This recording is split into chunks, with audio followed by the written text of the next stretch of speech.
Hey guys, welcome to Toy Shop. Today we're working on a 2000 Suzuki Intruder 800. It came in initially because it didn't have spark and it lost spark a couple years ago. So I did clean the carburetors on it, and today I just got the carburetors synchronized. So I kind of want to walk you guys through what I did and a good way to think about how this works. It's kind of complicated because there's a synchronization cable and there's throttle cables in here. So I just want to give a quick breakdown of what I found does what and what the manual had said. So a couple things I want to go over first is the synchronization cable is gonna control the low speed synchronization between the carbs.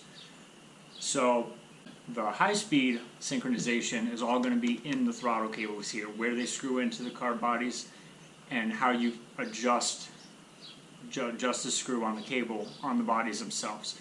So the throttle cable that actually moves when you twist this is going to control your 2000 RPM synchronization, and the synchronization cable is going to control the low-speed idle synchronization.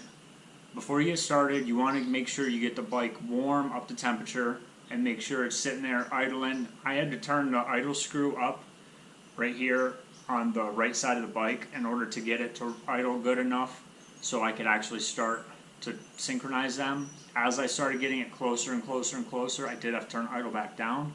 So you'll have to play with that as you go. But that's what I had to do in order to get it so it would idle, warm up. They were close, but they were off by a lot. So synchronization cable is low speed, throttle cables are high speed, and I'm going to show you what all it took for me to get these synchronized.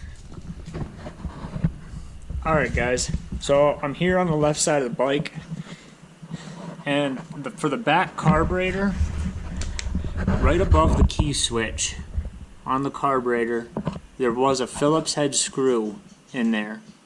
And it has it's not a crush washer, it's like a fiber washer on there to help seal the vacuum off of it.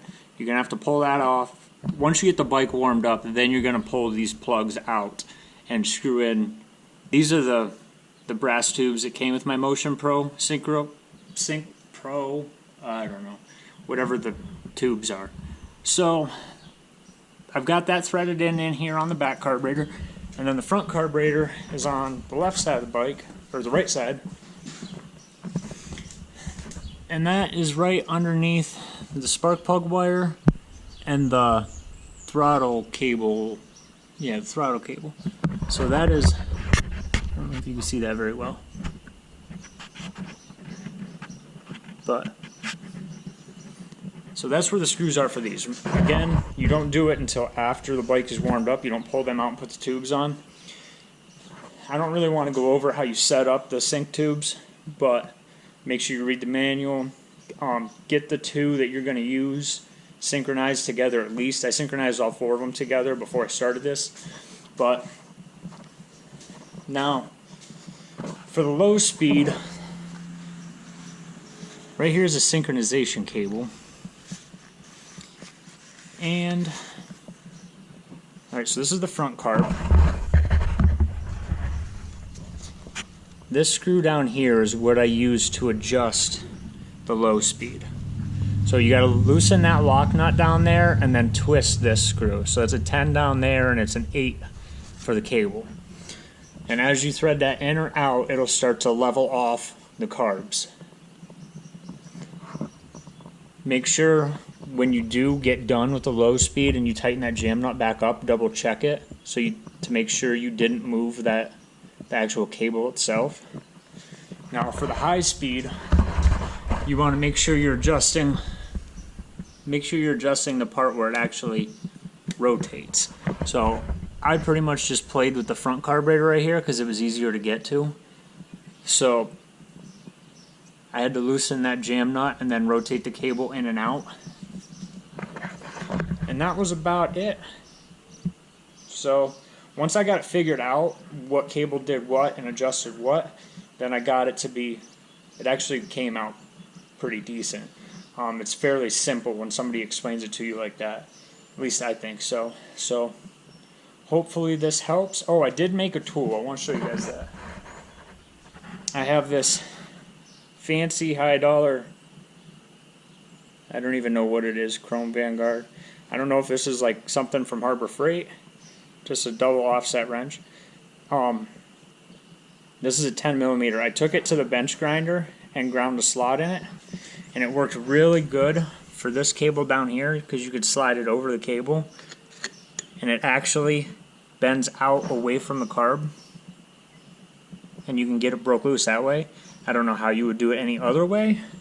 So, toy shop pro tip, use this cheap wrench and get the grinder out and get her done. So, and I also use the wrench here too to get down over this to control, to adjust the high speed. It worked pretty decent. You kind of have to push these a little bit as you're doing it too, because there's not a whole lot of room to do this. Suzuki crammed a lot of crap in a little space, but I will show you guys.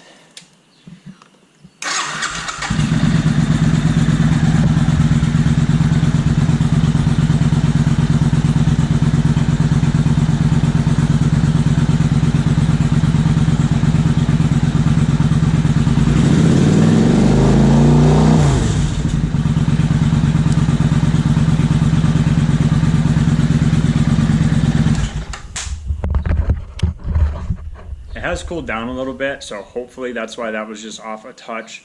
I might have to go back through and fine tune this one more time, just because I did get everything snugged up. I did check it, but it has sat for a little bit. I might end up going back through it one more time. But don't forget the mid cable controls low speed and the throttle cables control high speed. I did have to make that fancy little wrench. Other than that, hope this helps. Don't forget to like and subscribe. We're shooting for 100 subscribers, so if you found this helpful, please subscribe. We got more stuff coming. We're going to start getting into some projects that aren't just customer stuff. We want to start building some stuff, so stay tuned for some of that, and have a good day.